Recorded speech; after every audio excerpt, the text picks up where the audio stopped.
I La noche en realized que right Maya away salió la that I lluvia was in a caía. book when I opened my eyes, and not even as the hero. Everyone hated Ethan Hayes, the bad guy. I could see lines of words like comments on a live feed scrolling by. Let's do this, boys. Chloe, his fiancée, is set to leave him for a college guy. Cue the crazy possessive maneuver when he locks her up in the mansion. Yes, that's what finally breaks her. She never comes back after she gets away this time. I got a good laugh. That's what the script said to do. Chloe knelt down in front of me with her luggage in hand, tears in her eyes as she begged me to let her leave. Lock up the door. Come on, do it. It's time for the meltdown. Instead, I opened the massive oak door all the way. I even picked up her bag and put it on the porch for her. Chloe just froze, and her kneeling position suddenly seemed silly. She probably wrote a long, dramatic speech to get ready for me to be angry and bring her back inside, maybe even hit her. But I just grinned. Be careful on your way out, I told them. The comments that was floating in front of me got completely crazy. Did my stream just stop? Is the author having trouble connecting? This isn't a script. Why isn't he going crazy? Did Ethan's body change or something? What's up with this bad guy? A sudden change in personality? This must be the quiet before the storm. He is going to pull her back any second now. Yes, for sure. He's keeping his cool. He lets her go so he can find her. He's adding to the fun of the game. Chloe was obviously thinking the same thing. She looked up, her face smeared with tears and a mix of fear and distrust. What kind of game are you playing, Ethan? I bent down to her level and gently wiped the tear from her face with my thumb. Her body stiffened. What game may I be playing? I said in a gentle voice. If your heart is gone, why are you still here? Find your real love. I hope you two are really happy together. I stood up, turned my back on her, and began to close the door. Chloe's face went from amazement to deep, burning shame. It was evident that my lack of interest was a worse insult than any fight would have been. She jumped up, grabbed her suitcase, and rushed off into the night without looking back. Whoa, she really did leave. Is Ethan a fool? His girlfriend just left him for another guy, and he's happy. This is simping at a whole other level. Let someone go if you love them. Give me a break. Just hold on. I bet you a bag of flaming hot Cheetos that he'll regret this in 5 minutes and send a security squad on a citywide manhunt. I ignored the loud pop-ups and slowly closed the front door, keeping the cold night air out. There was no one in the huge foyer. The first Ethan had sent all the household workers home so he could spend some time alone with Chloe. I went to the bar, poured myself a drink of Cabernet, and called my assistant. The call went through right away. Mr. Hayes? Mark? Listen up. First, get rid of all of Chloe's extra credit cards. Second, take back the Westchester mansion that I let her parents use. Give them 3 days to leave. Third, end all contracts that are currently in place with her father's business. There was 3 solid seconds of dead quiet on the other end before Mark's cheeky voice came back. Sir, did you and Ms. Chloe have a fight? No, I responded, swirling the wine in my glass and keeping my voice light. We broke up. She's gone off to pursue true love, and I felt I should help her on her way. On that note, have everything she left in this house packed up and delivered to the nearest dump. Holy S! He's not just burning the bridge, he's nuking her entire family from orbit. That's stone cold. 1 second it's, I wish you happiness. The next it's, I'm bankrupting your whole family. Now, as a villain, I give that move a 10. Chloe is going to lose her mind. I hung up and took a sip of wine. It was a good vintage. My mood was improving by the second. I scrolled through my contacts until I found a number I hadn't called in a long, long time. Claire Vanderbilt. It rang for a while before she picked up, her voice thick with sleep. Ethan? It's me, Claire, I said, leaning back on the sofa and gazing out at the city lights. Sorry to call so late. I was just curious. Are you free to eat supper tomorrow? Another long quiet. I feared she would have hung up. You and Chloe are done as of tonight. Okay, she answered, her voice suddenly clear and bright, full of enthusiasm she couldn't quite hide. What time? I have entire day free. I'll come get you at 10 a.m. I ended the call, a genuine smile spreading across my face. The commentary was still scrolling frantically, trying to make sense of the villain who refused to follow the plot. What is happening? I don't understand this storyline anymore. He breaks up and immediately calls a new girl? That's not a rebound, that's a flawless transition. Who's Claire? Was she in the original book? Spoilers, anyone? At Newbie, Claire Vanderbilt is the childhood friend he grew up with, the gorgeous, super rich girl he brutally rejected for Chloe in the original story. Oh my God, what is he planning? I saw that last comment and chuckled. Planning? Oh, I was just getting started. The next morning, I was parked outside Claire's apartment building right at 10 a.m. She stepped out wearing a cream-colored dress under a light tan trench coat, her long hair falling over her shoulders. Her makeup was subtle, and she looked effortlessly elegant.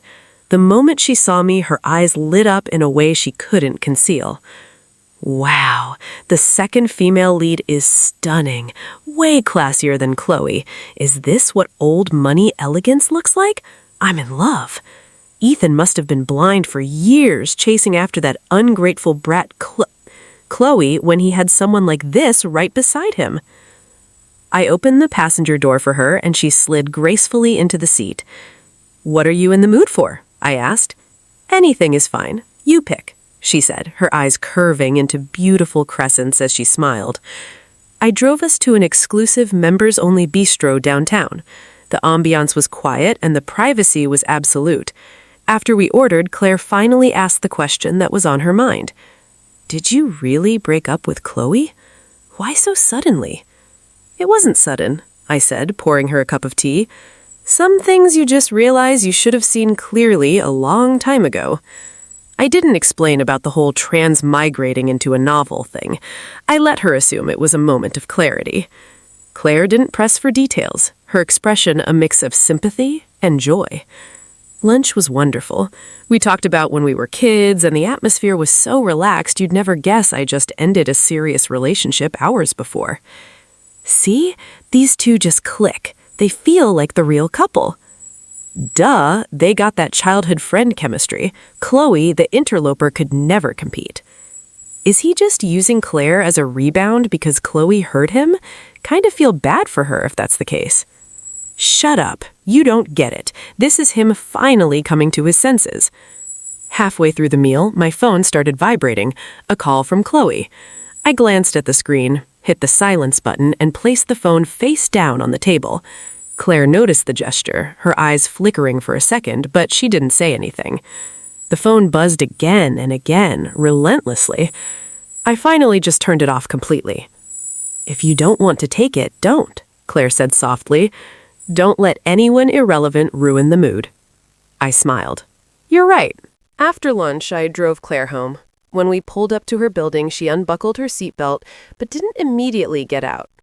Ethan, she said, looking at me with serious eyes, whatever you decide to do, I'll support you. Thank you, Claire. She suddenly leaned over and planted a soft, quick kiss on my cheek. Then, like a startled rabbit, she pushed open the door and practically ran into her building. I touched my cheek where she'd kissed me, watched her disappear into the lobby, and let out a laugh. OMG, he got kissed. I ship it. I ship them so hard I'm swallowing the key. Chloe is probably going to have an aneurysm when she finds out about this. LMO. The antsy commentary didn't bother me. I turned my phone back on. A flood of notifications for dozens of missed calls poured in, all from Chloe. They were followed by a text message. Ethan, what is this? Why are all my cards declined? Are you trying to use this to force me to come back? Let me tell you, it's not going to work. I deleted the message without a flicker of emotion. When I got home, my assistant Mark was waiting for me in the living room. Mr. Hayes, is all amiss? Chloe's belongings have been disposed of. Good. Also, regarding the house in Westchester, Mark hesitated. Mrs. Miller called. She said you can't be this cruel. Tell her the law is concerned with property rights. The deed is in my name. I decide who lives there, and if I don't want someone living there, they can get out." My voice was ice. Damn, he's so ruthless. I love it. That's how you deal with a family of leeches. No mercy. Mark visibly shivered. "Yes, sir. I understand." After he left, I got another text. It was from Leo using Chloe's phone. "Ethan, you're nothing but a pathetic coward who uses money to bully women. Breaking up with you was the best decision Chloe ever made. As long as I'm here, I won't let her suffer for a second. We don't want a single penny of your filthy money." The text was accompanied by a photo. In it, Chloe was crying in Leo's arms while he held her, glaring defiantly at the camera. The background looked like a cheap, run-down apartment. And here he is, the broke boy's declaration of war. Lol, says he doesn't want the filthy money while he's pissed off his girlfriend's cards got canceled. The hypocrisy is real. Chloe's taste in men is something else. Traded a gold mine for a charity case. I looked at the picture with an amused smile. I typed out a quick reply and sent it. "Got it. By the way, I forgot to mention I had dinner with Dean Miller from your university yesterday. He was very interested in a new grant I'm funding for promising student entrepreneurs. As student body president, I'm sure you'll have a shot. Good luck." After sending it, I blocked the number. What was that? Slap them and then offer them candy? No, wait, that's a poison candy. I get it. Ethan's going to build Leo up just to tear him down. This is brilliant. That idiot Leo is going to think he's being recognized for his talent. Oh, Mayo, this is going to be good. He was right. The game was just getting started. I was going to help Leo climb as high as he could, just to make the fall that much more spectacular. And I was going to make sure Chloe had a front row seat to watch her pure love get crushed into dust by the real world. The next few days were quiet. Chloe and Leo left me alone, apparently starting their new life of noble poverty together. I went on a few more dates with Claire, dinner, an art exhibit, and things between us were heating up quickly. The sentiment in the commentary had completely shifted. Ethan and Claire are so perfect together. It's all just good vibes and sweetness. I've already forgotten who Chloe is. I just want to see Chloe and Leo get what's coming to them. Hurry up. I had no intention of disappointing my audience. That week, I got a call from Dean Miller, the head of Leo's department at the university.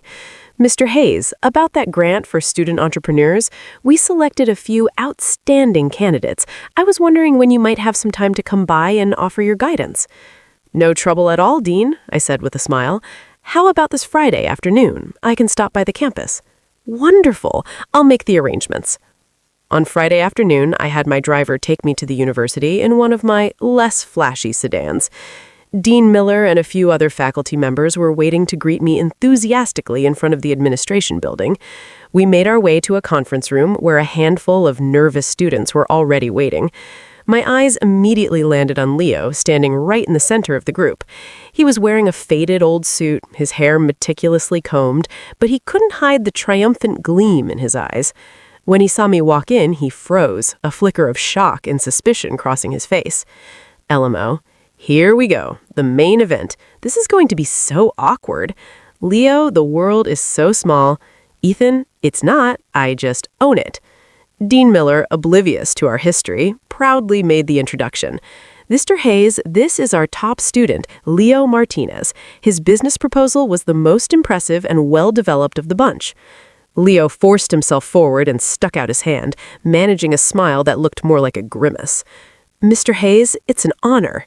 I ignored his hand, gave him a curtain nod, and took a seat at the head of the table. "Let's begin." The atmosphere turned awkward. Leo slowly retracted his hand.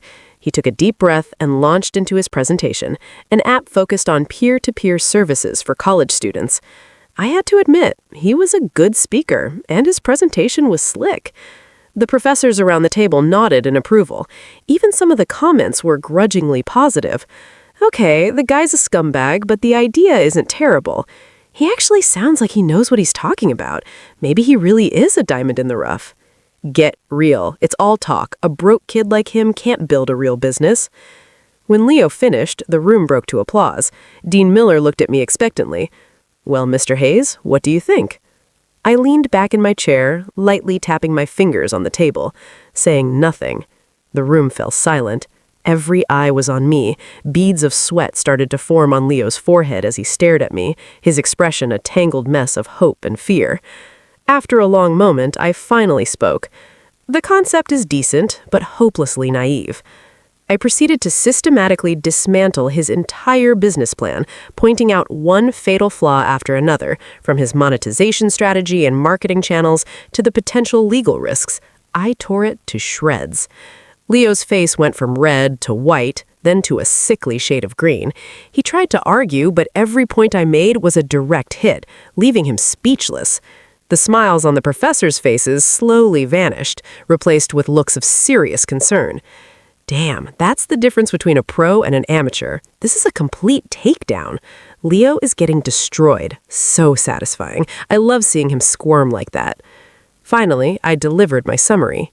However, I said, my tone shifting, it's good for a young person to have ambition.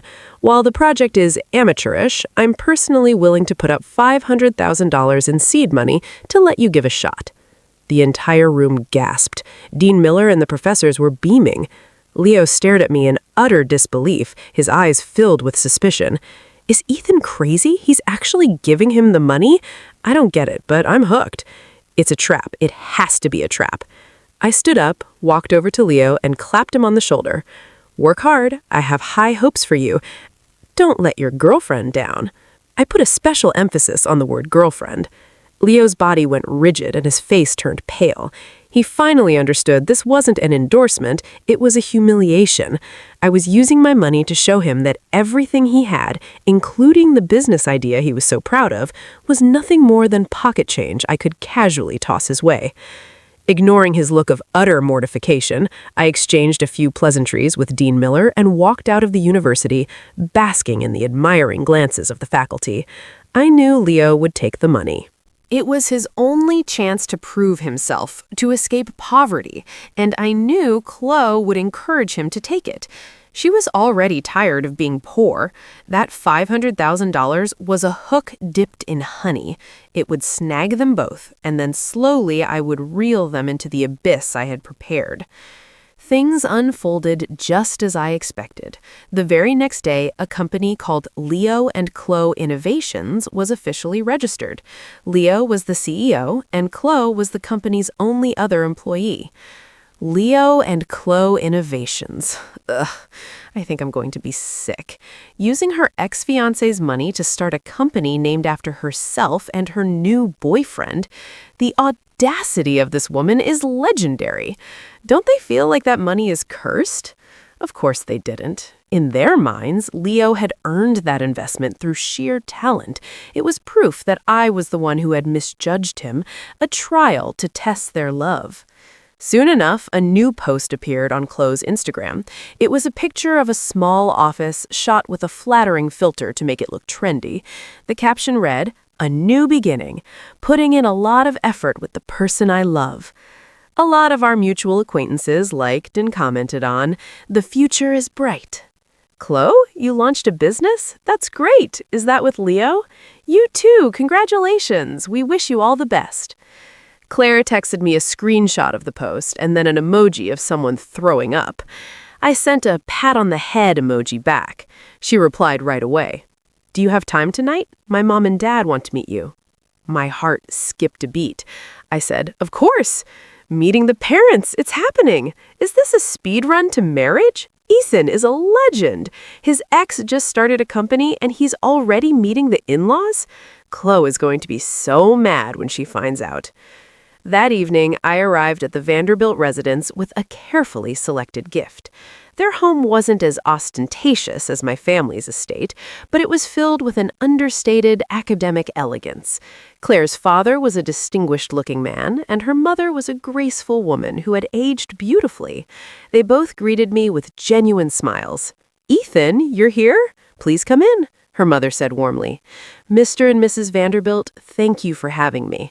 Her father looked me over for a moment, then nodded in approval. "You look more grounded than before, Ethan, like you've grown up." I knew he was talking about my past, well-publicized obsession with Chloe. Dinner was nice. Claire's parents subtly asked me about my future plans and my intentions toward their daughter. I answered them honestly. Mr. and Mrs. Vanderbilt, I was foolish in the past, and I let Chloe down. I see things clearly now, and Chloe is the only person I want to spend my life with. With your permission, I'd like to make things official and propose as soon as possible. As the words left my mouth, Chloe's face turned bright red. Her parents exchanged a look, both of them smiling with satisfaction. "We will be delighted," her mother said. "We've watched you two grow up together and have been waiting for this day for years." And just like that, the engagement was set. Claire walked me to the door when I left. The evening breeze was blowing and her eyes sparkled brighter than the stars. "Ethan, am I dreaming?" "No," I responded, holding her hand. "You need to get used to it. My fiancé." She stood on her toes and kissed me softly. I didn't go out of my way to tell anyone, but in our social circle, word travels fast. The news that the Hayes and Vanderbilt families were getting married spread like wildfire. The next day, I got a call from Chloe's mother. The moment I answered, I heard a shrill, hysterical cry. "Ethan Hayes, you heartless bastard! Our Chloe breaks up with you, and a few days later you're engaged to someone else? What was she to you? Just something to be thrown away?"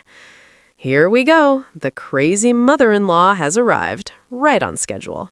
What does she have call him? Her daughter is the one who ran off. I held the phone away from my ear until her screaming stopped, then spoke coldly. "Mrs. Miller, first of all, your daughter and I are no longer together. It's my business who I get engaged to. Second, let's be clear, your daughter cheated on me first. And third, if you ever call to harass me again, my lawyers will be in touch." I hung up. A few minutes later, Chloe called. Her voice was choked with tears and full of accusation. "Ethan, you're engaged to Claire Vanderbilt? Is it true?" "Yes." "Why?" she shrieked. "You said you loved me. You said you would never marry anyone but me. It's only been a few days. How could you fall in love with someone else?" Her logic was so twisted, it was almost funny. "Chloe, are you insane?" I shot back. "You're the one who ran off with another man. You have a nerve to ask me why I've moved on? In your world, was I supposed to just sit here heartbroken and alone, waiting for you to get tired of playing house so you could come back to your safety net?" The line went silent, except for the sound of her suppressed sobs and Leo's voice comforting her in the background. "Chloe, don't cry. He's not worth it." I sneered. "And another thing, don't let your broke boyfriend act like he's a big shot with my money. That $500,000 was a handout. Remind him that if he's going to spend my money, he'd better make that company work. Otherwise, there will be consequences." "Ethan, you're a..." Chloe screamed before slamming down the phone. "Ha, that was perfect. Absolutely perfect. A verbal execution. Ethan's tongue is a lethal weapon. He just stomped all over Chloe's ego and Leo's pride in one go. Brilliant. I put down my phone, feeling a deep sense of satisfaction. I knew today the first crack had appeared in Chloe and Leo's beautiful little fantasy. The seeds of doubt had been planted. After that phone call, Chloe and Leo went quiet for a long time. Their company, on the surface, seemed to be doing well. Leo used the $500,000 to quickly assemble a small team. The first version of their app launched and was promoted heavily within their university. Because the project met a real campus need and had the full backing of the student government, the initial user data was surprisingly strong. Leo started giving interviews to campus media, becoming the poster child for the underdog success story. For a moment, he was a local celebrity. Chloe's Instagram became even more active. She posted pictures of the office, the team working late, and charts showing user growth. Every caption oozed with pride. A few dissenting voices started popping up in my commentary feed again. Damn, that app actually looks like pretty legit. Was Ethan wrong? Is Leo actually some kind of genius to do all that with just $500K? If he had real funding, he could be unstoppable. Patience, people. Let the story play out. I'm sure Ethan has a trump card. Of course I had a trump card. I looked down at the operational report on Leo and Chloe Innovations that my assistant had just handed me. A cold smirk played on my lips. The impressive user numbers were all fake, bought and paid for. He was burning my money to make himself look good. A classic fool's gambit. "Mr. Hayes, should we expose them now?" Mark asked. "Not yet," I said, tossing the report aside. "Let him fly a little higher. The higher he gets, the more it will hurt when he falls." My engagement party with Claire was set for the following month. The venue was the 7-star hotel owned by my family, and the guest list included every influential person in the city.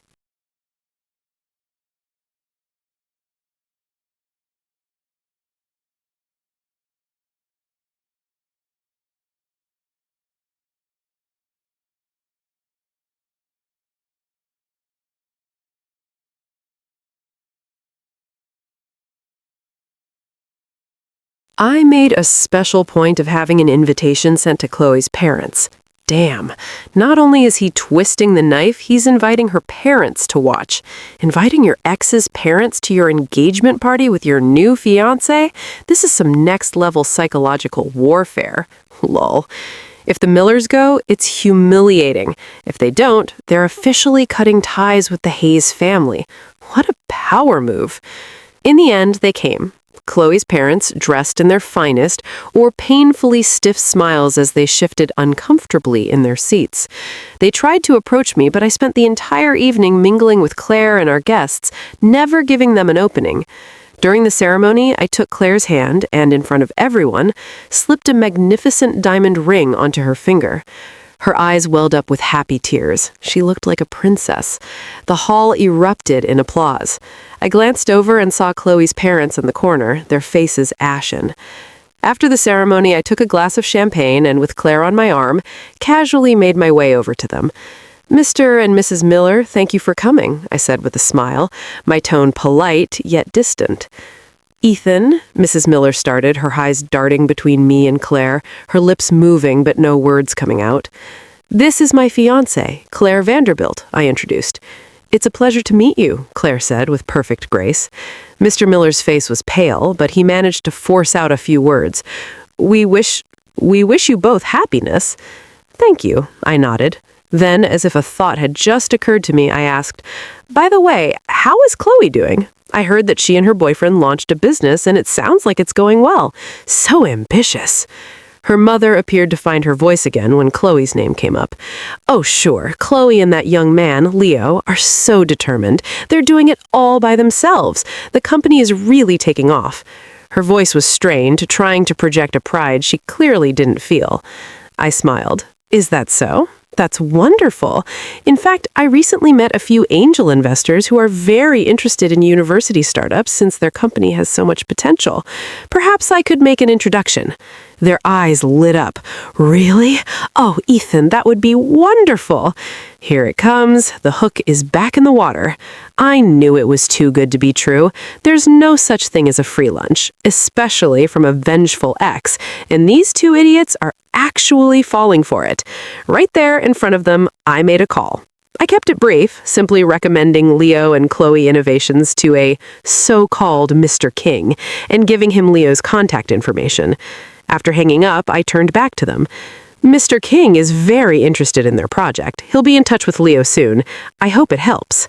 "Ethan, you're such a good man. We completely misjudged you," Mrs. Miller gushed, nearly incoherent with excitement. I just smiled, took Claire's arm, and walked away, leaving him to shower my retreating back with thanks. Claire squeezed my arm and whispered, "Are you really helping them?" "I'm helping them, and I'm helping myself," I added with a sly look in my eye, speeding up his crash and burn. I knew the actual storm was about to hit. This Mr. King was, of course, an actor I'd hired. His task was to paint Leo a lovely image, a dream of getting millions of dollars in funding, going public, and becoming a giant of industry. And then, just when Leo was at the height of his hubris, he would personally break that fantasy into a million pieces. Mr. King was very good at his job. 3 days after the engagement celebration, Leo got the call. A source I had placed in their little business said that Leo was overjoyed. Chloe was just as happy. They went out to a posh restaurant that night to celebrate, spending half a month's worth of living expenses on one supper. The fish is on the line. Haha. One dinner cost half of a month's budget. This couple works hard and lives a humble existence. I can see Leo on the phone almost bowing to a man who isn't real. Mr. King did a great job. He praised Leo's concept a lot and said he really wanted to invest. But before the agreement was done, he added a condition. He needed to see the market do better. For instance, getting the app to have 10,000 daily active users within 2 weeks. This was almost difficult for a new business, but for Leo, who was already dazzled by the possibility of millions, it was merely a problem to solve. So, Leo and Chloe Innovations started a frenetic marketing campaign that burned through a lot of money. Street teams, partnerships with college influencers, and cash prizes for downloads. They did everything they could. The $500,000 I gave them started to disappear like water through a sieve. Chloe worked hard on the project, even asking old acquaintances for favors to help spread the word about the app. The company's bank account was going down quickly, but the number of users was going up at an incredible rate. 2 weeks later, they had somehow reached their goal of 10,000 daily active users. Leo, who was quite happy, sent the amazing report to Mr. King. Tisk, tisk. All of the info is bogus. What is the point? Do they really think investors are that dumb? They can tell bogus numbers from a mile away. The idea is that the investor is also fake. Mr. King told them how much he admired their work and asked them to come to the company's headquarters in New York City to talk over the last aspects of the investment. Leo and Chloe were so happy that they couldn't sleep. They bought tickets to New York and began to daydream about how they would grow the business and move into a bigger office once the money came. Chloe texted me the day before they departed. "Thanks, Ethan. I'll always remember what you did for us, even after we're done. Leo and I are going to New York to meet with people who want to invest in us. Our business is about to take off." Her tone was full of condescension and a kind of smug thankfulness, as if to say, "See, we're better off without you." I read the text, smiled, and didn't say anything. The next day, they went to New York with their hearts full of optimism. They were able to find the address Mr. King had given them, a fancy building in the middle of the financial district. But when they got to the front desk, the receptionist gently told them that no investment firm like that had ever rented space in the building. They kept trying to call Mr. King's number. Every time I called, I got a recorded message right away. "The number you called is no longer connected." Here it is, the scene I've been looking forward to. They got all the way there. The business and the investor were both fake. I'm going to die. I can see them both standing on Wall Street, mouths open in shock, staring up at the buildings. It's like a movie. My source says that Chloe and Leo stood outside that skyscraper all day. At first, they were sure, but then they started to doubt. Then they became suspicious, and finally they lost all hope. Chloe lost it and started crying right there on the street. Leo's face was as white as it ghosts. They eventually figured out that they had been tricked. It was all a big lie. The final blow was that the company had spent all of its money trying to make the user data look better. They didn't even have enough money to buy plane tickets to get home. Shame, anger, and hopelessness. At that moment, they were completely submerged in it. And then, just when they were at their lowest point, Leo's phone rang.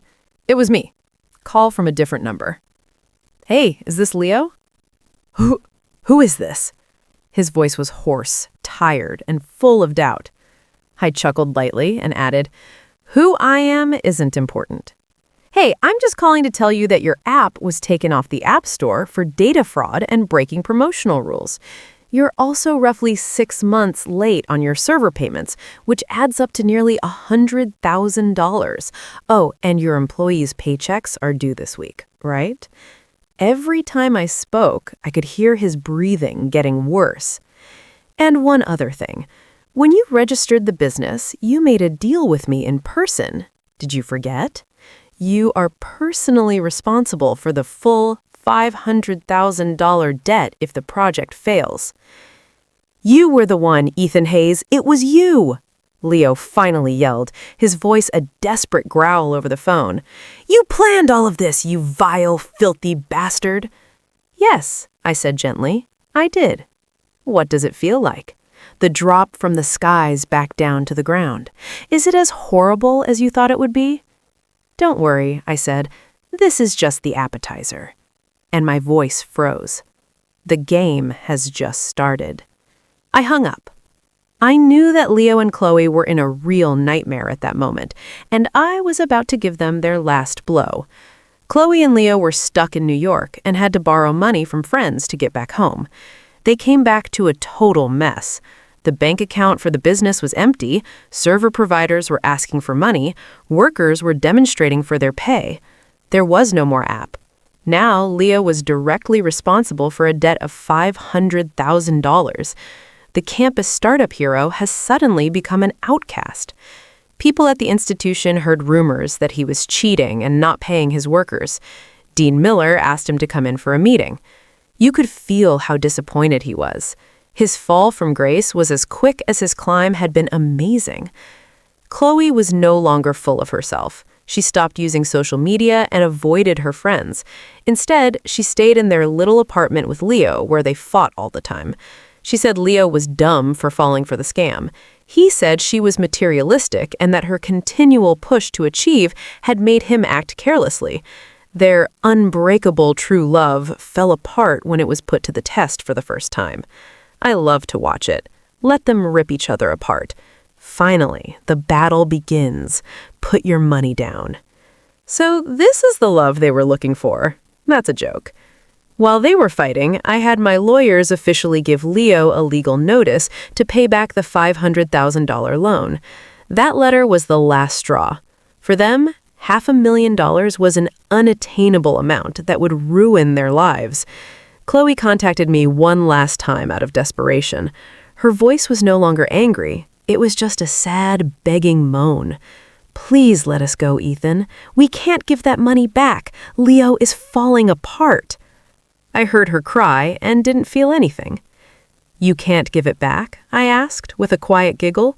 Who was it who boldly said you didn't want my dirty money? And who stole my money to build a business named after the two of you and flaunt it off to the world? I was mistaken, Ethan. I know I made a mistake. Please, for the sake of what we used to have, help us one final time. Only this time. What we used to own? I said no. Where was it while you were with another man? Where was it when your mom yelled at me on the phone? Where was it that you were when you posted on Instagram about how happy you were without me? My quick-fire inquiries left her speechless, and all she could do was swallow back tears. You made your choice, Chloe. You should have known it would come to this as soon as you went out the door with your suitcase. My tone got a little softer, but I can forgive the debt. She grabbed onto the words like a woman who was drowning would grab a lifeline. What state? I'll do anything, if you could only leave Leo alone. Here it is, the classic last chance. Will it make her return and be his maid or sleep with him? No, Ethan is too classy for that. My bet, he's going to have her disgrace Leo in front of everyone. I slowly tell you what I want. It's easy. You and Leo need to get married right away at the courthouse. There was no sound on the other end at all. Chloe must have thought she heard me wrong. She stammered after a long time. I responded, "What did you say?" I repeated, making sure to say each word clearly. I want you to get married. As soon as I get a picture of your marriage certificate, the $500,000 debt will be erased. If not, I'll see you in court. Why? She said, her voice shaking. Why would you do this? Are you just attempting to get back at someone? I told you that you may see it that way. I want to see for myself how strong this pure love you chose actually is. Or maybe it isn't even worth that much, $500,000. I hung up. This predicament was worse than any punishment or loss of money. I knew that at the time. Chloe wished she had never met Leo. I knew that Leo must hate Chloe for getting him involved in this mess. To make them legally responsible for each other for the rest of their lives, chained by debt and anger? That was the wonderful finish I had planned for them. That's harsh, You are a monster, Ethan. This isn't just getting back at someone. This is great art. He's not just killing them, he's cooking them over a slow fire for all time. I was absolutely relaxed as I sat back on the couch and swirled my wine. I was hoping for a wedding picture full of sadness and regret. I didn't have to wait long. 3 days later, I got an email with a picture. Chloe and Leo sat next to each other in front of a simple red wall. Her face was pale and her eyes were red and puffy. She was trying to smile, but it was so strained that it looked more like a grimace. Leo stood next to her and looked at the floor. His face was black, and he looked embarrassed and defeated. Yesterday's golden marriage was now a picture of two people who were quite unhappy. The saddest wedding picture of the year. You can sense the sadness coming through the screen. I messed up big time. Chloe, I hate my life. Leo, Ethan just nailed these two on a cross they made themselves. Famous. I was happy to save the picture. Then I sent it to my lawyer. The debt is no longer owed. After that, I got rid of everything else that reminded me of them. I thought their narrative was ended. A month later, Chloe and Leo got married. It wasn't a party. It was a sad ceremony in a modest banquet hall with only a few tables of unhappy relatives. Chloe donned a borrowed dress, and even though she had a lot of makeup on, it couldn't hide how tired she was. Leo wore the same old faded suit and moved like a puppet through the proceedings. His face was completely blank. The officiant droned on with generic blessings while the guests picked at their food, and the mood was thick with awkwardness. All of a sudden, the hall doors flew open. I walked in with Claire by my side. I wore a wonderfully fitted black suit, and Claire looked stunning in a champagne-colored gown that was designed just for her. We looked like a powerful pair, and when we walked in, everyone in the room stopped what they were doing. The last boss has come to check on his job. The difference is just too much to handle. On one side, there's the happy, successful couple. The newlyweds are unhappy. The picture is just chef's kiss. Chloe and Leo turned white on stage. Chloe wavered and almost passed out. Leo's hands were in fists so tight that his knuckles were white, and his eyes were full of sheer rage. I didn't pay attention to them and strolled over to Chloe's parents.